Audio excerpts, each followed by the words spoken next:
This word kind of came to me yesterday after we watched the Ohio State game. And my daughter and my niece, after the game was over, they said, Bishop, he said, that'll preach about how to overcome in the face of adversity. How to persevere when things are not going as you expect it to go. When it seems like the enemy has a stacked deck against you, and all the evidence show and declare that you will not be the winner. Right. And then when you got a devil sitting around you saying, you searched all over, but you couldn't find nobody. Searched high and low, you still couldn't find nobody. When it seemed like there's not an answer for what you're going through, when it seemed like this sickness is going to overtake you, when it seems like your marriage is just going to fall apart, when it seems like you're alone and you're on an island all by yourself and nobody understands, I need somebody here to understand that the Bible says that though your beginning might be small, you might be suffering, you might be going through, things might not be going well for you, but your latter end, somebody say my latter end. And so what you got to do is you got to take the seed of the word of God. And you got to take this promise from God, and no matter how small my beginning seems, it seems like I'm struggling. Lord, I can't get past this. Every time I think I'm past this hurdle, it seems like the hurdle gets raised up higher and higher, and I just can't seem to get past it. I can't get over it. It just seems like it's going to suffocate me, and I can't make it. You got to put your head down and begin to just work. And you got to know that the word is working for you. See, and here what we've been trying to get you to see all this time we've been trying to get you to see that the word is working for you.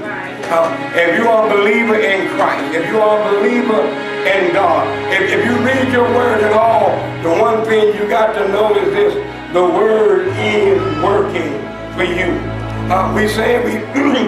We've already stated that the word of God is good for instruction, it's good for correction, it's good for reproof, it's good for instruction in righteousness, it's good for all these things. And the word of God comes to bring us into the mindset of God.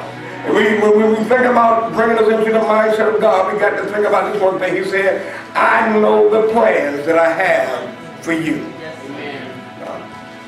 Plans to prosper you and not do you harm. Brother Bill, I know that God has a plan to prosper me.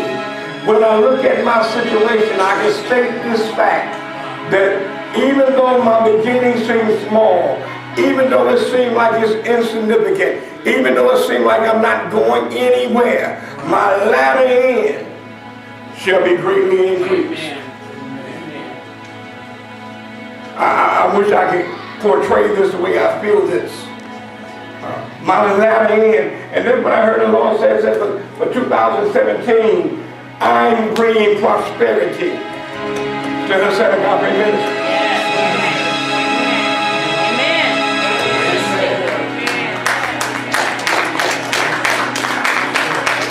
And when I speak about prosperity, I'm not just talking about a financial situation. Yes. But there's going to be a wholeness of health in the Agape Ministry. Bodies are going to be healed, and bodies are going to come into the house of God. We are going to have a healthy, thriving ministry. Revival is going to break out.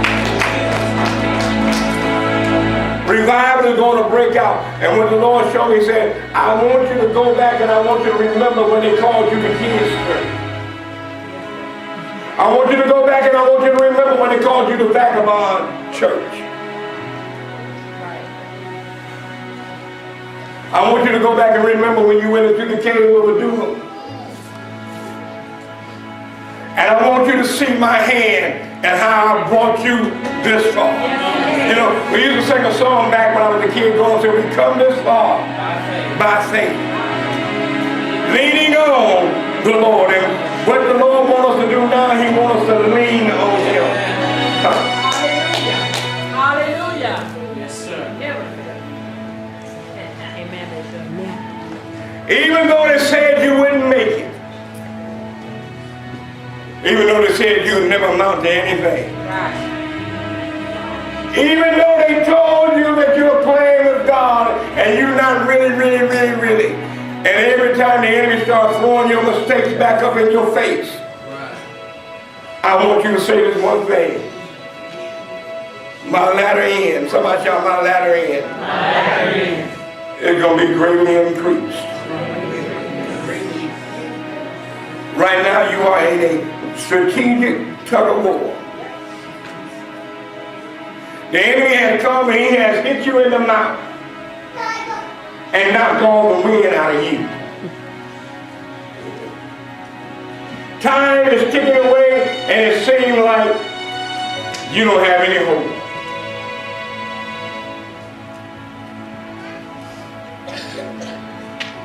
You drive down when you ought to be able to succeed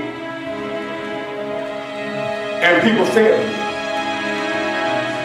Your teammates seem to let you down. And what I really liked it about the game, even though the field goal kicker missed 2 chip-chop field goals, things that he never missed before, when he went to the sidelines, his teammates didn't get down on him. You know what they did? They gave him encouragement. Right. And they said, you know what? You'll get the next one. That's what we need to do for each other. Right. Quit putting each other down. Your latter end going to be greater. You'll get the next one. You missed this time. You missed this time, but the next time you'll succeed. You'll get another opportunity. Don't worry about it. God is working in your favor. You'll get another opportunity. And all we need to do is send it in overtime.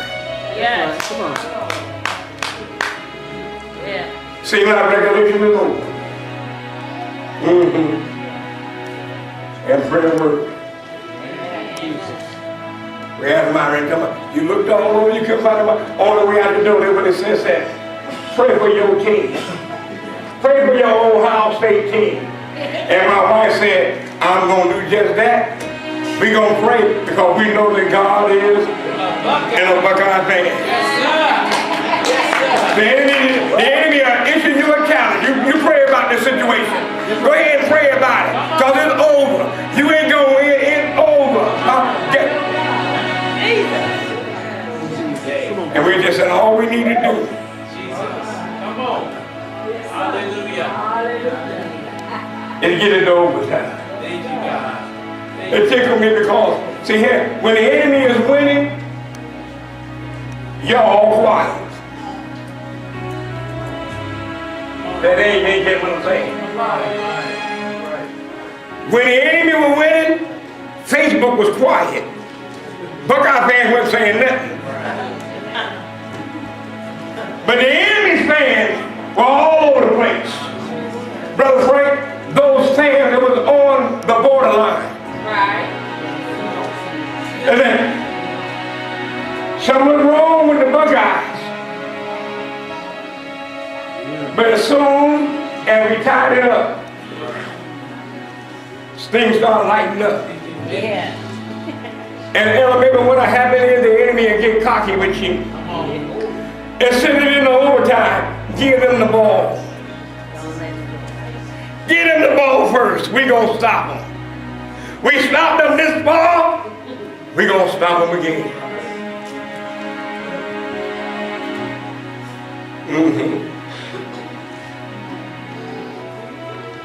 The enemy does not have a clue as to what God wants to do with you. You are the deciding factor. How much confidence do you got in you?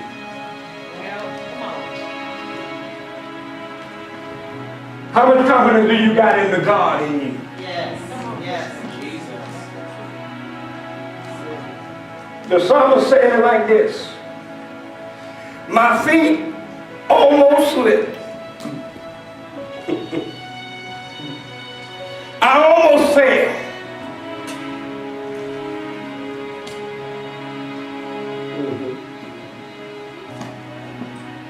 I almost gave up.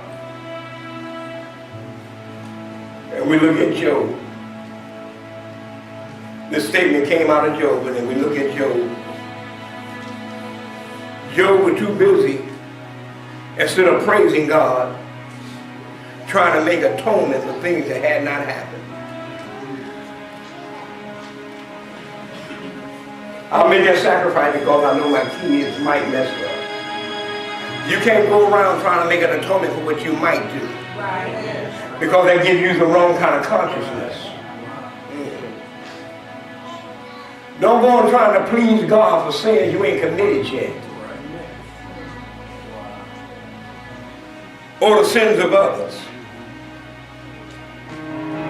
But we ought to be an encourager of each other.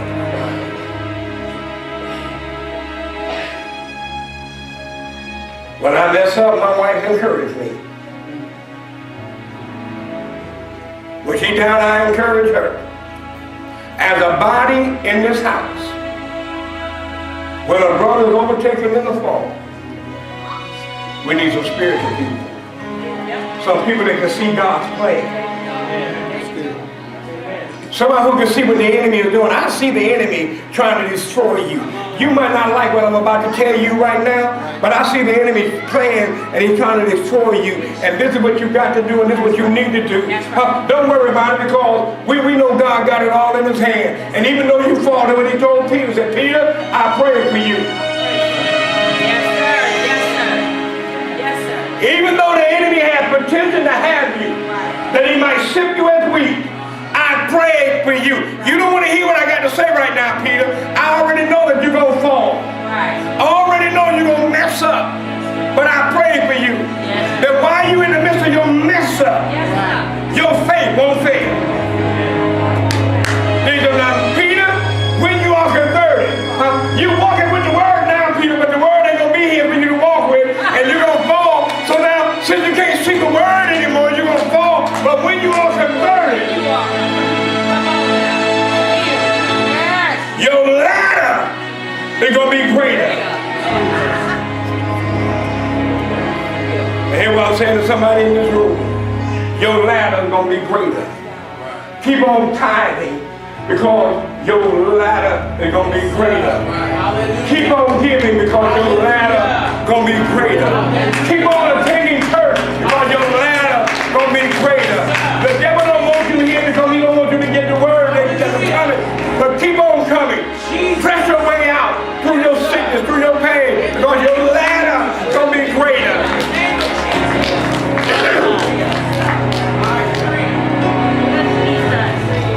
Keep on looking at your word. Revelation is going to come, because your ladder is going to be greater.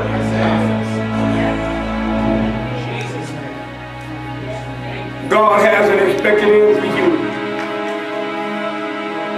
Like I say, in 2017,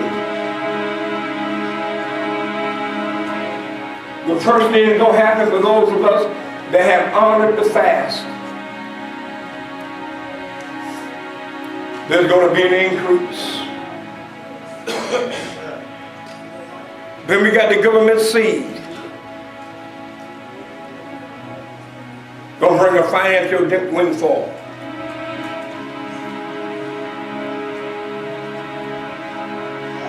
The third thing is going to happen. God is going to open the floodgates of this ministry.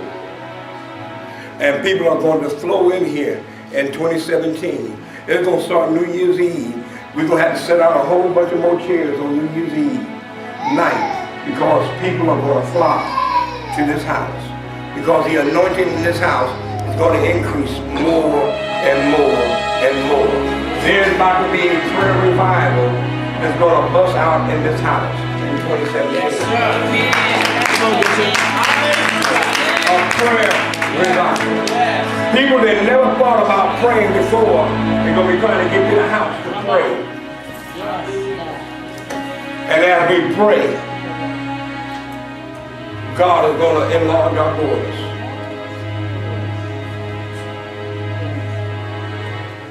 The borders of your territory are about to get enlarged.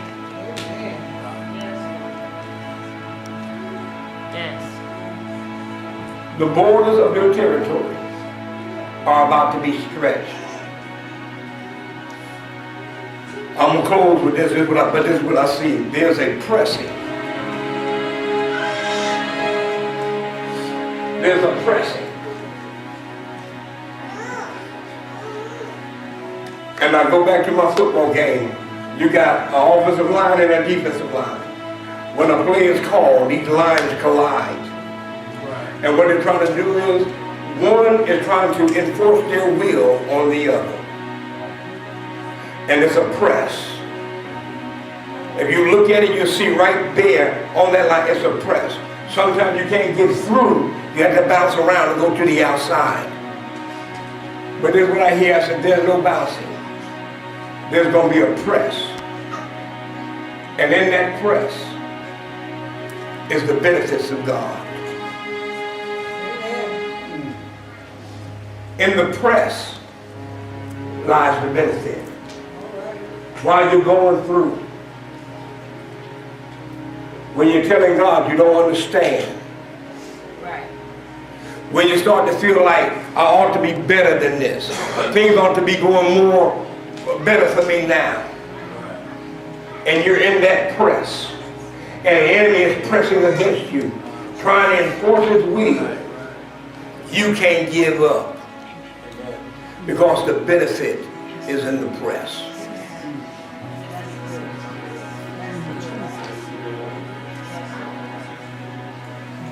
Remember Paul said, one thing I do, I forget about the things that are behind me. I forget about the past. The past can't help me now. And neither can the past hurt me now.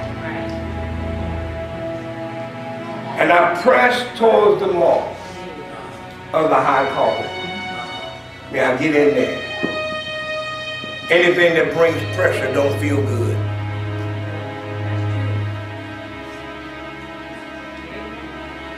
And the enemy is counting on you not liking how it feels so that you give up. You know, I say about marriage. Marriage don't always feel good.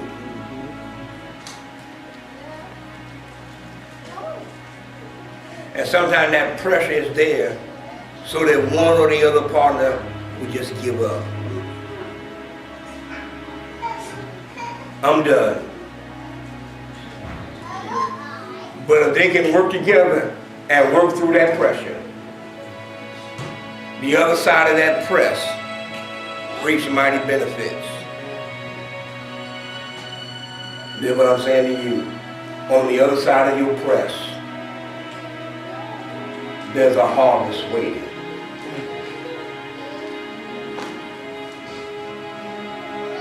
Don't despise small beginnings.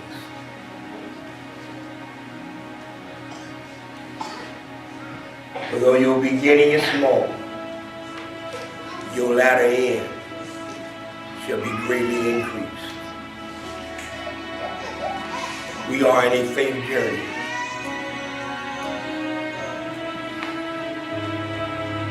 And we are a team. We're supposed to help one another. We don't have a fancy slogan, no fancy name. We don't need to put a fancy name on it. We are supposed to help one another. Let the strong bear the infirmities of the weak. A threefold cord is hard to break.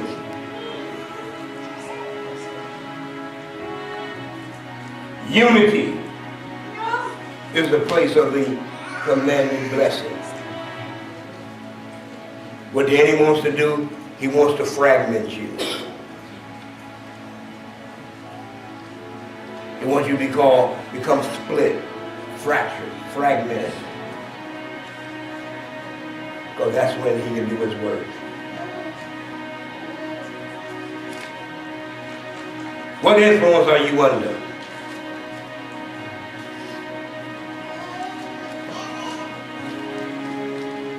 Who's your influencer? Who influences you the most?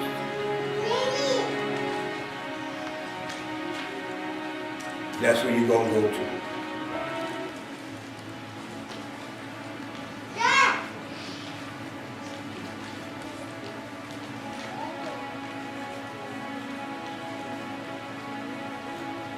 As I close, may the Lord bless you 1,000 times more than you are right now. And come through on your behalf, just as he promised he would do.